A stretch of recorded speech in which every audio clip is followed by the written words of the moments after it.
Hi hello ನಮಸ್ಕಾರ ವೀಕ್ಷಕರೇ, ಕನ್ನಡದ ಮತ್ತೊಂದು ವಿಡಿಯೋಗೆ ಸ್ವಾಗತ. ಕನ್ನಡ ಬಿಗ್ ಬಾಸ್ ಸೀಸನ್ 13ರ ಅಗ್ನಿ ಪರೀಕ್ಷೆಯ ಕಾನ್ಸೆಪ್ಟ್ ಇದೇ ಬರುವಂತಹ ಭಾನುವಾರ 9 ಗಂಟೆಗೆ ಪ್ರಸಾರವಾಗಲಿದೆ. ಅಗ್ನಿ ಪರೀಕ್ಷೆಯ ಮತ್ತೊಂದು ಪ್ರೋಮೋ ಇದೀಗ ಬಂದಿದ್ದು, ಆ ಪ್ರೋಮೋದಲ್ಲಿ ಏನಾಗುತ್ತದೆ ಎಂದು ಈ ವಿಡಿಯೋದಲ್ಲಿ ತಿಳಿದುಕೊಳ್ಳೋಣ.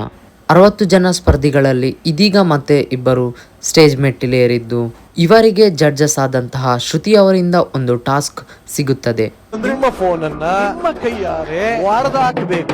ಹೌದು, ಶ್ರುತಿ ಅವರ ಕಡೆಯಿಂದ ಆ 2 ಸ್ಪರ್ಧಿಗಳಿಗೆ ಒಂದು ಟಾಸ್ಕ್ ಕೊಡುತ್ತಾರೆ. ಸ್ಪರ್ಧಿಗಳಿಗೆ ನಿರಂಜನ್ ದೇಶಪಾಂಡೆ ಎಕ್ಸ್ಪ್ಲೈನ್ ಮಾಡುತ್ತಾರೆ, ನೀವಿಬ್ಬರು ನಿಮ್ಮ ಫೋನ್ಗಳನ್ನು ಸ್ವತಃ ನಿಮ್ಮ ಕೈಯಲ್ಲಿ ಹೊಡೆದು ಹಾಕಬೇಕು ಎಂದು.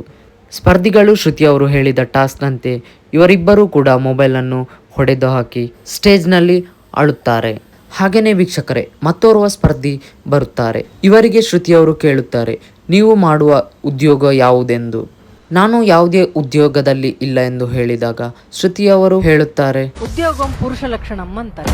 ನಂತರ ಸಂಗೀತ ಶೃಂಗೇರಿ ಅವರು ಕೇಳುತ್ತಾರೆ, ನೀವು ನನಗಿಂತ ಫಿಸಿಕಲಿ ಫಿಟ್ ಆಗಿದ್ದೀರಾ ಎಂದು. ಅದಕ್ಕೆ ಪ್ರತ್ಯುತ್ತರವಾಗಿ ಸ್ಪರ್ಧಿ ಹೇಳುತ್ತಾನೆ, ಐ ರೆಸ್ಪೆಕ್ಟ್ ಗರ್ಲ್ಸ್ ಎಂದು. ಸಂಗೀತ ಶೃಂಗೇರಿ ಹಾಗೂ ಸ್ಪರ್ಧಿಯ ನಡುವೆ ಮಾತಿನ ಚಕಮಕಿ ನಡೆದ ನಂತರ ಇವರಿಬ್ಬರ ನಡುವೆ ಒಂದು ಗೇಮ್ ಕೂಡ ನಡೆಯುತ್ತದೆ.